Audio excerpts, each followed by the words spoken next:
Um, yeah, well, thanks everyone for coming along, basically. It's actually like really, really good to be here. I really love coming to Berlin. Obviously, we were here with this synthesizer 6 months ago for Super Booth. I'm not sure, 6 months, something like that. Then it very much was, being quite frank, we were winging it a little bit. But we've got something here which is a much more developed instrument now.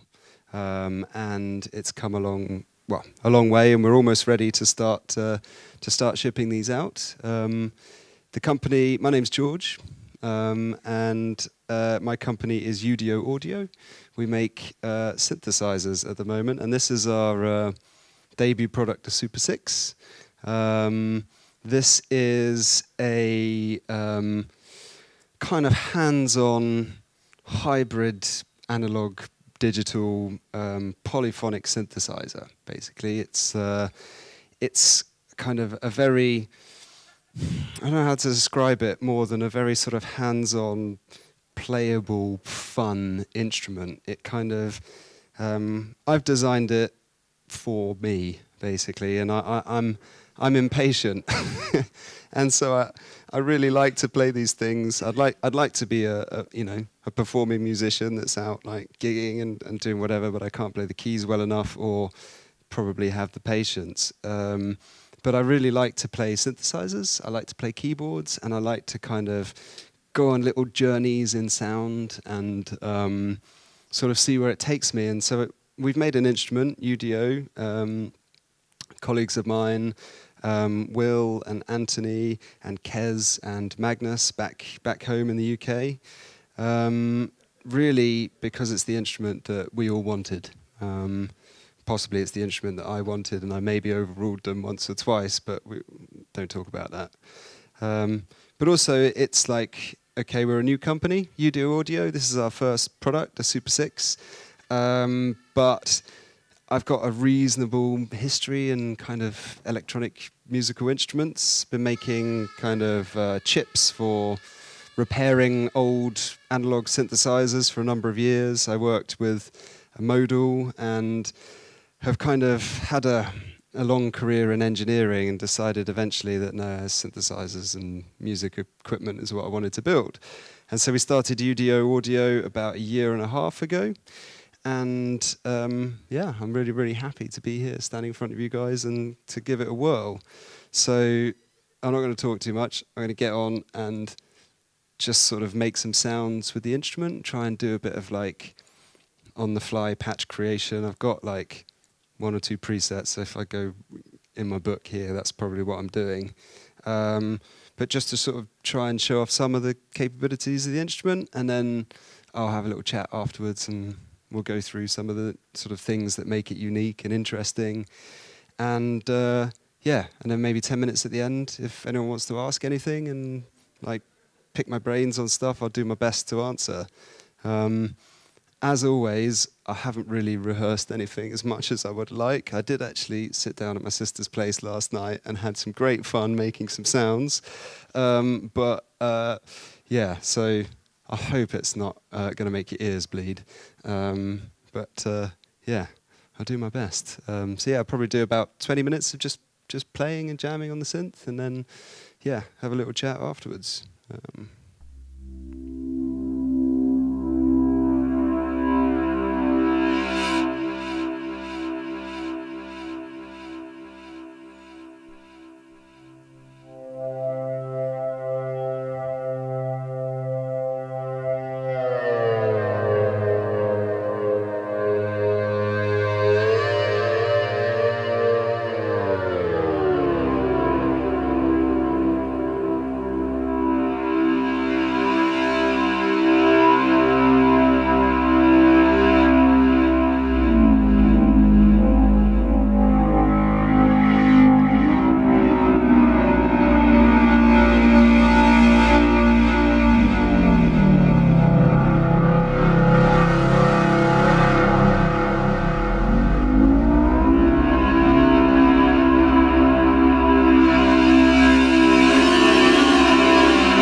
Oh.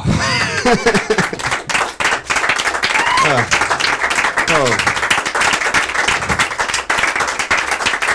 So, I'm sorry if I kind of buried myself in my headphones there and got on with it, but I did actually have a list of things I was going to work through, but hopefully that demonstration showed that this synth is just so fun to like go on a little journey with, and kind of moving between one sound and another sound is like supposed to be easy, it's supposed to be fun, and I think that, I don't know, in like kind of a lot of things, and it's not just music equipment, it's like lots of things I think in kind of modern life. We're sort of rushing forwards to sort of always more, always new, always like, I don't know, always sort of more complexity and more sophistication, when actually like there's masses of technology embedded in this thing, obviously, but by kind of paring it back and by kind of like distilling it,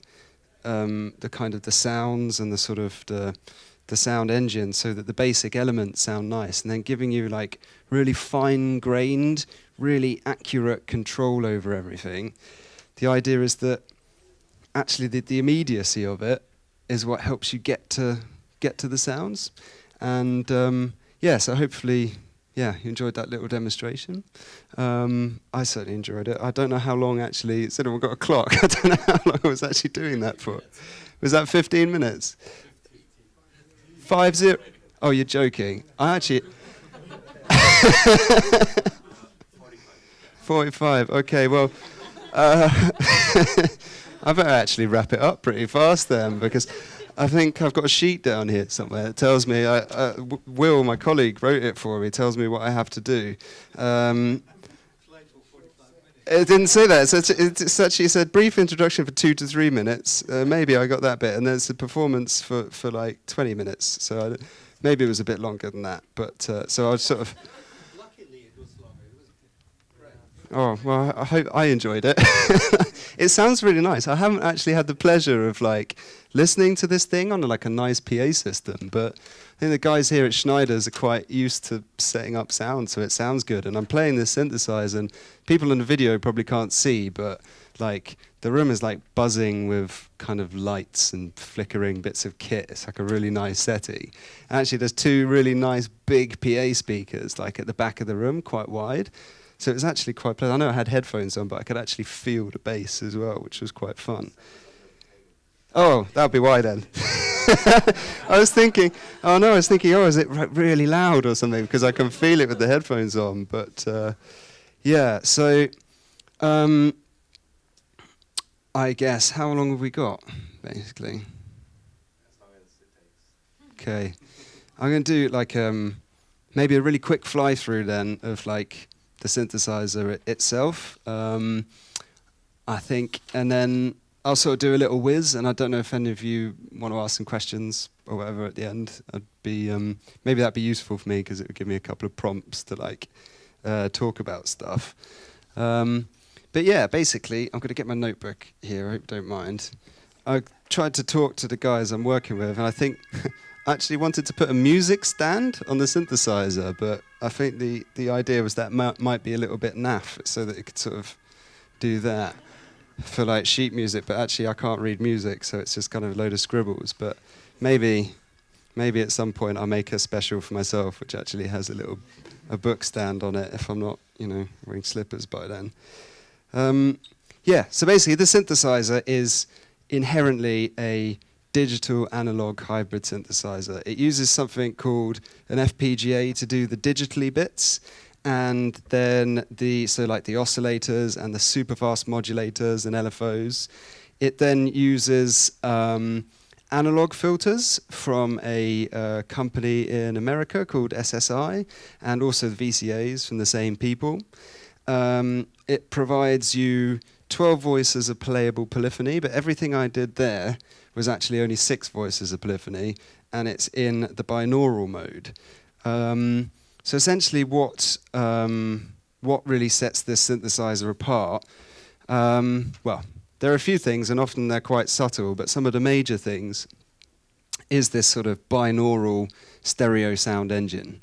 So it basically, instead of having one set of analog hardware for each note you play, so filters, amplifiers, envelopes, etc., does two sets for everything. And the precise phase relationship of the oscillator core, so each, without being too techie, we call them DDS oscillators, which after many arguments was what we thought to be the technically correct term for them, because then I thought, you know, at least that's defensible if somebody says, oh, actually, there's something else. But oscillator 1 here, the last patch I set up on this was all a bit crazy, so I'll try and reset it, is a DDS oscillator, which actually has 7 free-running cores. Now, I don't know if anyone can see what I'm doing here. Well, actually, of course they can, because it's on the video. But the init patch of this synthesizer is everything in the down position, with that one up, and that one up. I bet you it doesn't actually make a sound now.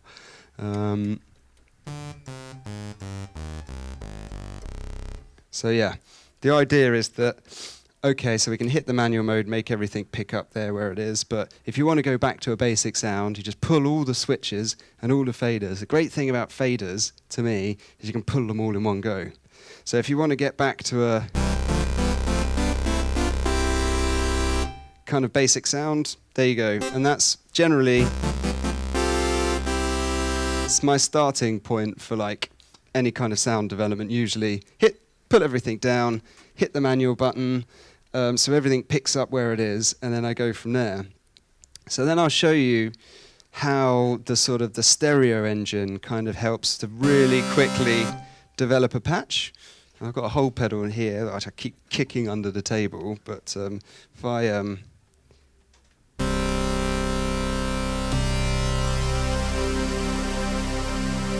so you can see that even just a simple like basic sawtooth, this is already going through 2 sets of filters and 2 sets of amplifiers.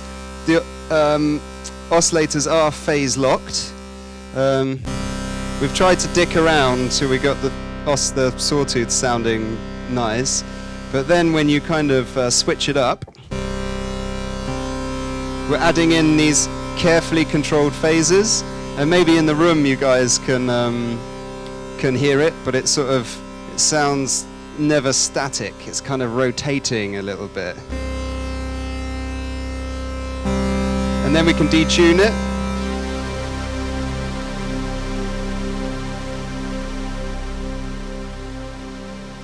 Cool, I'm getting a bit carried away. Sorry.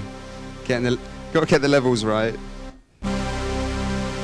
So as you can see, we've really not done anything to the patch yet. And we've got this lovely big kind of rich dynamic sound. Sorry, I think the single sawtooth seems to sound louder than everything else. So. But anyway, I even quite like that.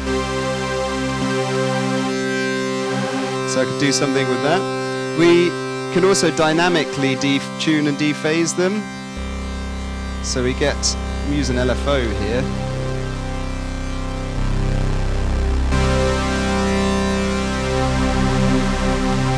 So you can hear the swirling in and out of pitch is kind of with the LFO changing it. And this is where we can do something interesting as well with the phase controller. Now it looks on the outset like an ordinary LFO with ordinary LFO controls, but there's a couple of little cheeky extras on here. One of them is this phase control, which weirdly is in units of 0 to 2 pi. I can just feel the internet asking me questions about that at the moment. It is explained in the manual if anyone would care to read it.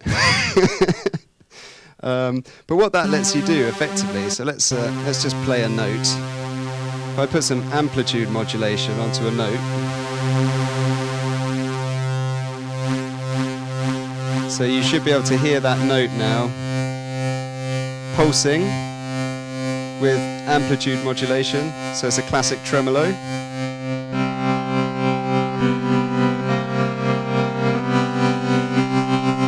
But as you move the phase control,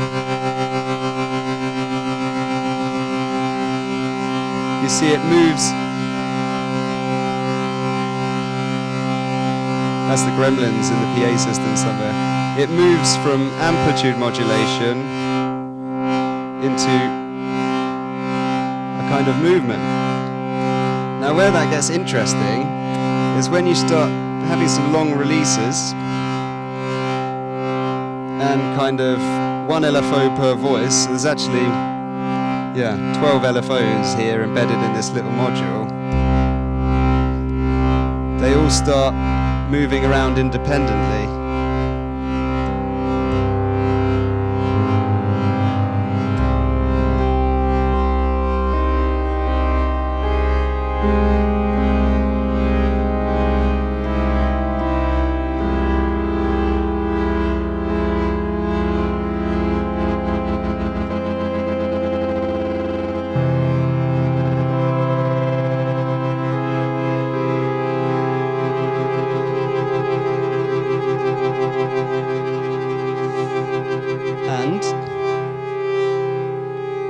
So to sort of develop that a little bit further, we can stick it into a high frequency mode. So now the LFO is effectively, I think it changes the rate on the dial from 0.1 of a hertz to 50 hertz, and now it's 20 hertz. Okay, that's not 20 hertz, this tube will pick up, but near enough. Now it goes all the way up.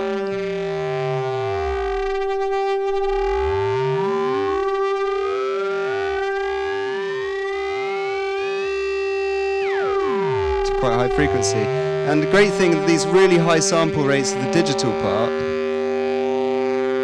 mean that you can actually find really nice harmonics even with things like the LFO. So doing kind of precision FM type noises.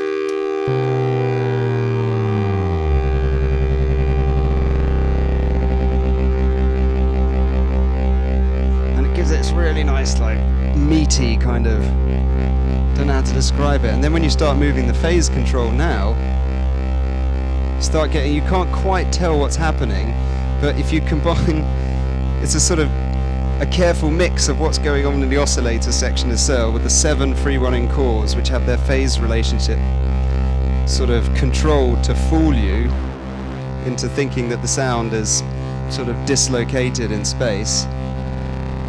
And now I'm bringing in FM with the LFO and controlling the phase dynamically. Try and see if it sounds more interesting with a more interesting waveform. Okay, that's interesting. So now I've switched in a few complex waveforms. So if you leave the kind of the safe area of your sawtooths and squares and sines, which are actually still really, really useful and what I use most of the time for sound design, but we've got like all sorts of different extra waves, and now we're modulating these at audio rate. And if I flick the LFO here, you can see in the video, into high frequency tracking mode, it now tracks the keyboard. So the sort of FM sound is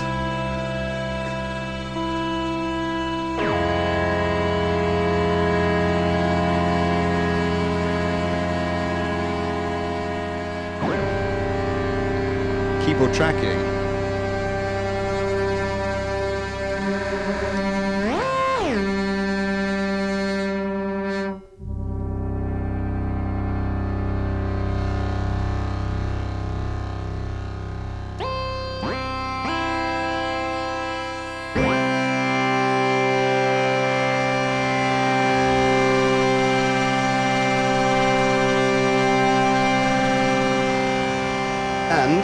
If I turn the modulation, that was amplitude and filter audio rate FM. If I turn that now into this position, here I can actually map it through the audio source.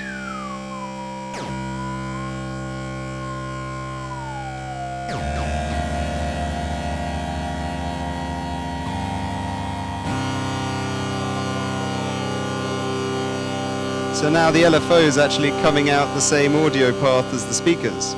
Sorry, the speakers, the ordinary oscillators. And of course the LFO delay control now causes how it fades in.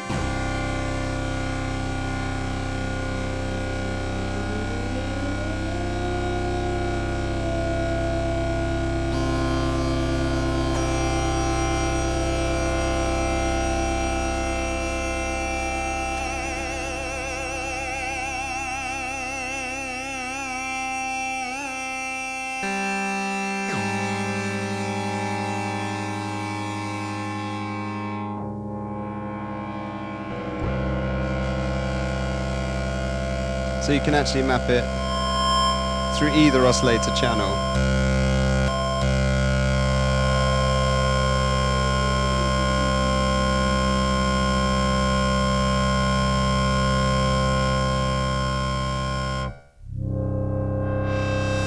Anyway, so that explains the sort of the LFO phasing. And actually, weirdly, it's quite a musical, quite useful little thing. I mean, I think when I was like sketching out the synth, I was thinking, yeah, well, it would actually be nice to have a third oscillator in there, but how are we going to fix it in? And all throughout the synthesizer, there are little features and little tricks, like to help you kind of, okay, you've got a panel, you've got limitations on a panel, but those limitations are also helpful for your creativity, I think.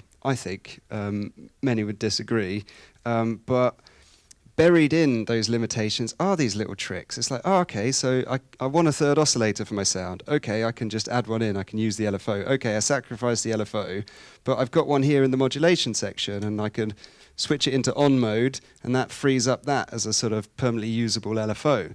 Or I say, okay, well, I actually want 3 oscillators and 2 LFOs. Oh, okay, so yeah, but it's only got it's only a 2 oscillator synth with 2 LFOs.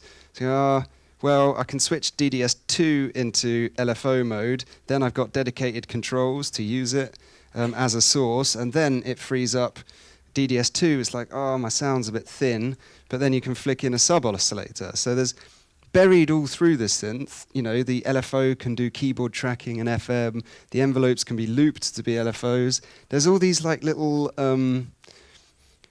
bits of trickery to sort of help you, okay, when you've gone through and you've made your kind of like basic sort of starting sounds and you've got the first level of the instrument, there's something else there to sort of, you know, keep your interest. And here as well, I don't even see on the screen, but there's a modulation matrix that lets you map sources to destinations. Because of this, you got some good explanation there of video aliasing. so actually they don't flash like that on the synth, but basically they are flashing LEDs, save power, etc. But the modulation matrix gives you another level deep, and that really has 3 levels. So if you just quickly want to map velocity to LFO1 depth, you just press modulation assign velocity LFO1 depth and dial it in. And you can always go back to seeing what you've done because it's always there highlighted basically, but that's one level of bus. So, for example, I can't map velocity to LFO and resonance by a different amount on that bus.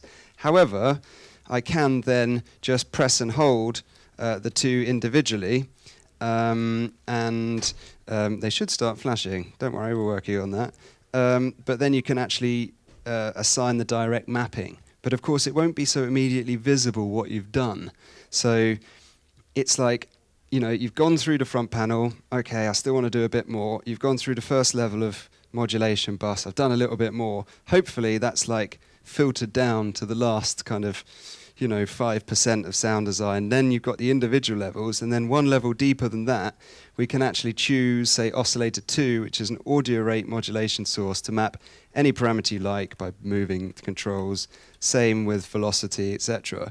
But then you're not really able to see what you've done. So everything's all there on the surface to begin with. And you can do, I mean, everything I did there in that demo, I didn't go into any modulation, matrix, routing or anything. I didn't even explore some of the sort of deeper features, but hopefully it was still a varied thing.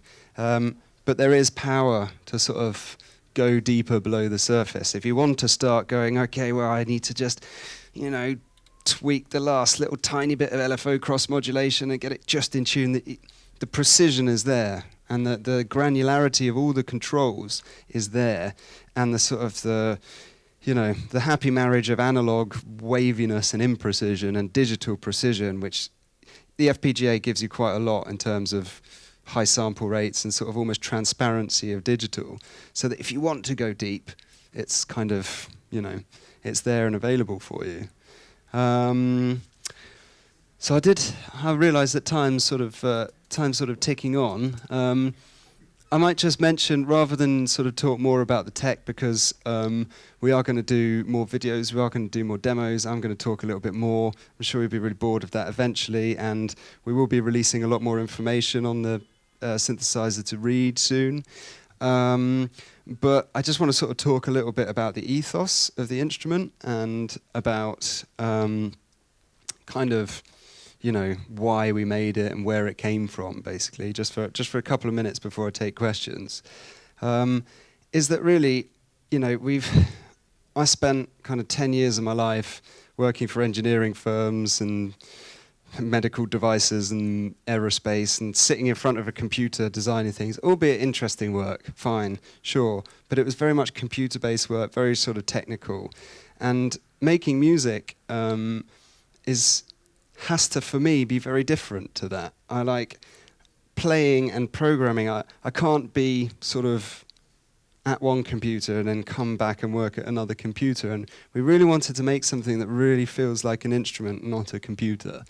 And I want to make something as well which goes against the grain of a lot of modern technology and electronics, which is disposability.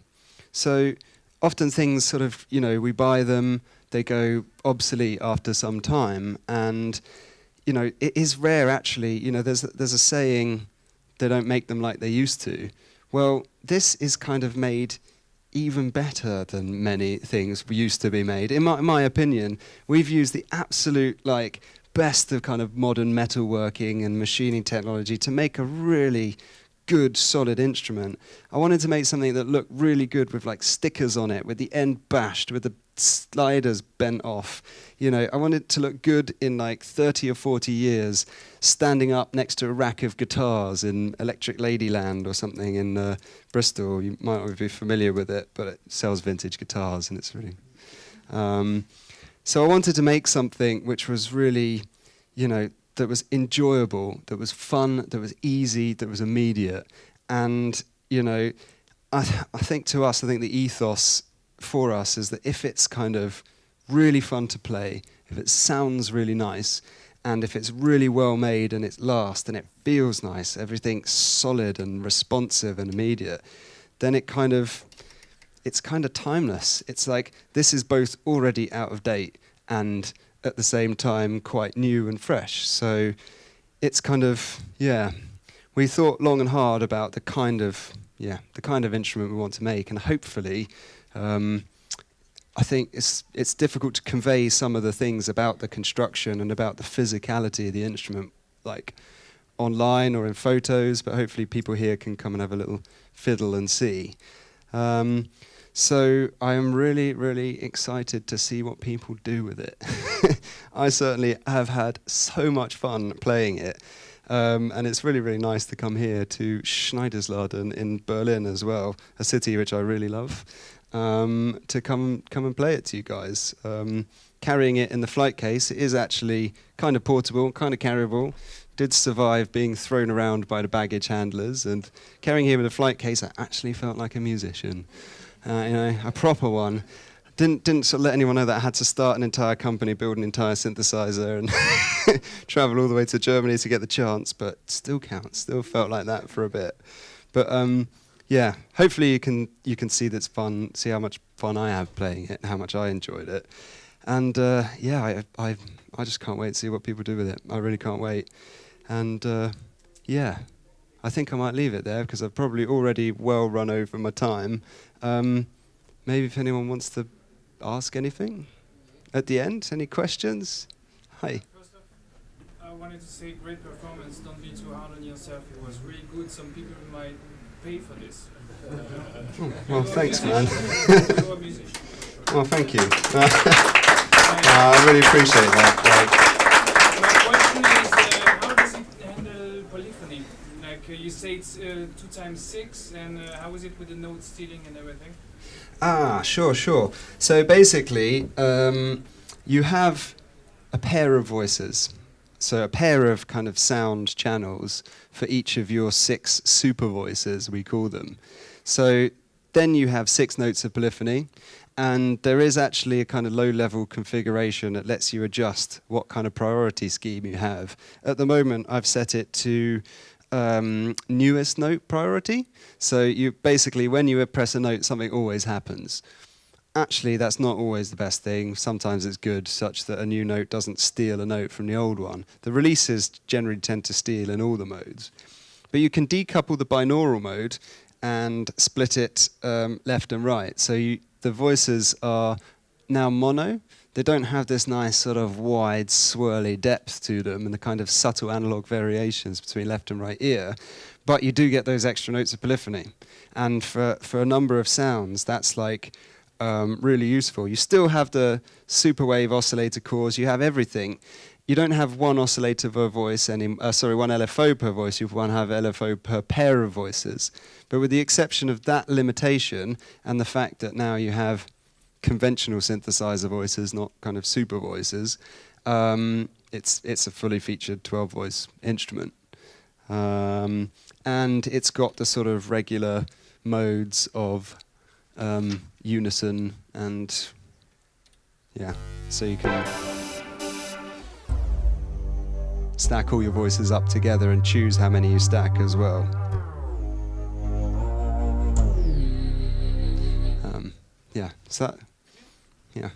It's not MPE compatible. It does have MPE support, yeah. It responds to polyphonic aftertouch. It responds to press and release velocity. It also responds to poly pitch bend, and it also responds to expression per key. Now, this is only a monophonic aftertouch keyboard, but it does respond to press and release velocity as well. Okay, so that's making it very interesting for me. But is there a plan to have a version without the keyboard then? We're thinking about these things, obviously. I would really like to have just the keyboard cut off in a way. Yeah. It'd be a weird shape, wouldn't it, if you just did that? On top of a polyphonic MPE yeah. device, you would still want to have this kind of access to all the controls. Yeah. The same way you don't want to put it in a rack. Yeah. I mean, I can certainly see the appeal of that. I mean, we have obviously got developments underway and planning. I can't say exactly what they are, but there is certainly a place for the keyboardless version. I mean, I guess for me, for UDO and our vision, really keen to make self-contained things first. It's like, of course, I really wanted to sort of make something that we can like jack into, like just plug it in, switch the button, off you go. But yeah, there is definitely a place for the keyboardless version. Exactly what it would look like, I'm not entirely sure, because it would be a really weird shaped big thing, wouldn't it? But that's, I mean, I'm having an instrument which is about the size of the keyboard. Yeah, I had to go on one of them at Super Booth, really cool. If I play MPE and have my polyphonic pitch bends and things going on, then I just don't need the keyboard. I'm really excited actually about trying to play this thing with some expressive controllers. I didn't bring that instrument. Well, next time I come back to Schneider's in Berlin, we'll have a little. I'm only here until Monday morning actually, but that's not too short. Yeah. Oh, okay, we'll chat afterwards.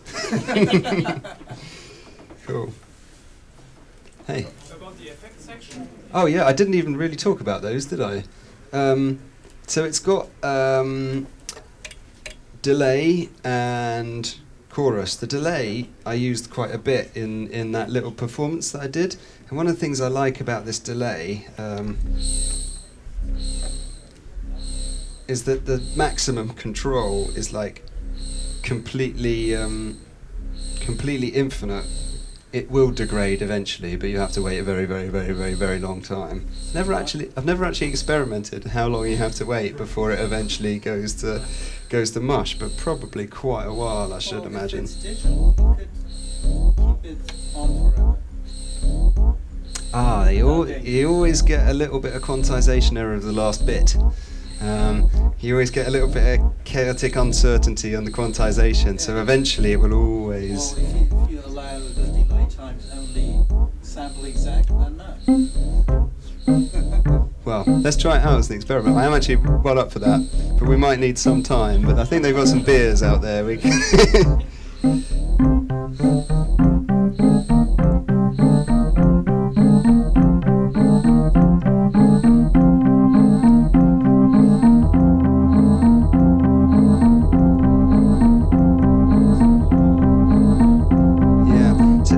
It's just the delay is like not a like an effecty delay, if that makes sense. It's just like a very clean delay. But the synthesizer itself is kind of the thing with the character. So the delay is like a 24-bit, 192 kilohertz, like really kind of transparent delay. So the idea is you hear the synthesizer, not the effects added.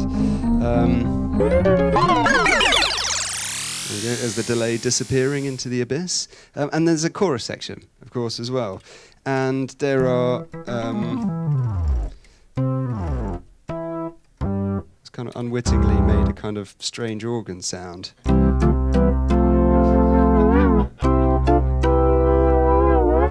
Anyway, that's that.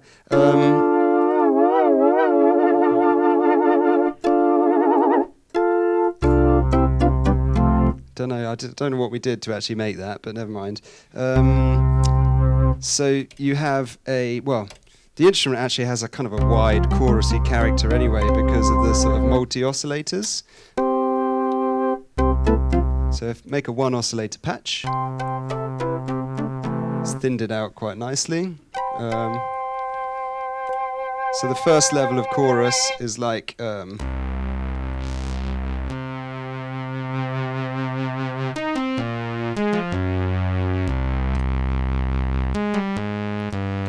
fairly subtle, really. Then you've got a deeper chorus for more kind of chorusy effect type sounds.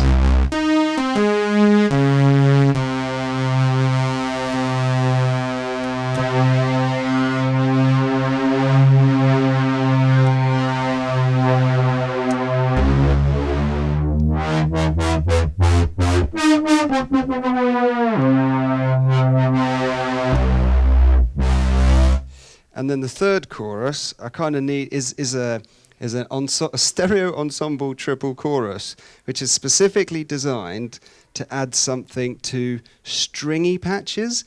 I don't actually have a string patch in this synth to sort of demonstrate it on, but I do have a kind of nice, or at least I did have a kind of stringy chordy type thing which demonstrates it. So it's like a kind of shimmering ensemble.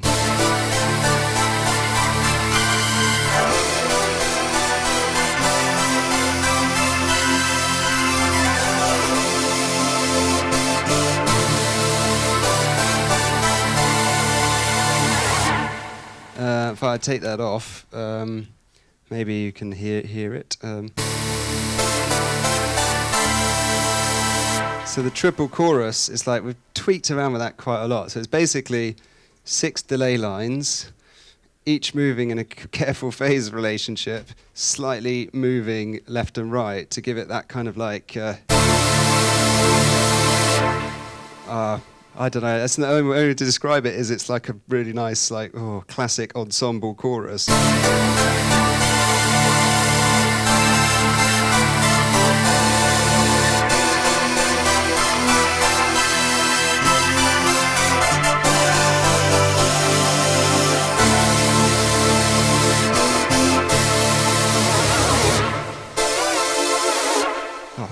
So yeah, so that's the effects section. Very basic, true, but nice sounding.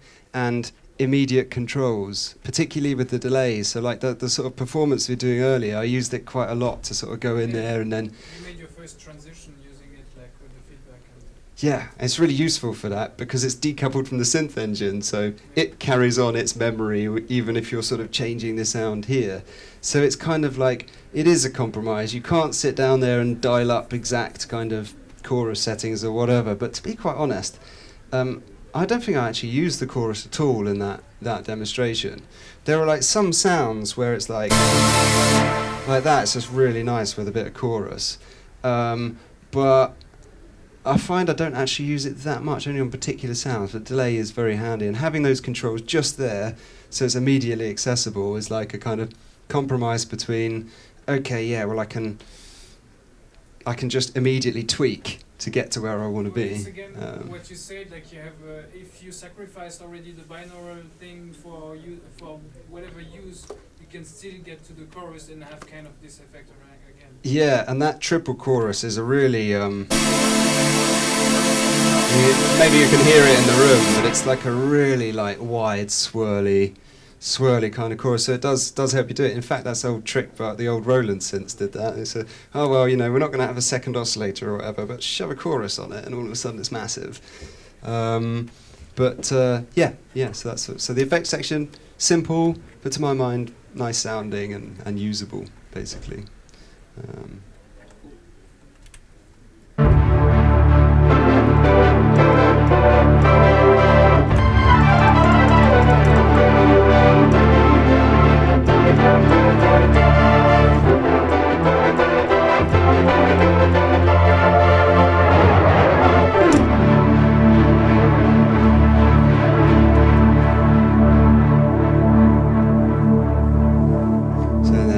Classic chorusy sounds. Well, okay. Well, I think I'll sort of wrap it up there because I've probably gone well over time. Thanks very much, Tim, for having us here, having UDO, and we're on our own. Everyone else is like back in the UK working hard, so thanks to those guys. And yeah.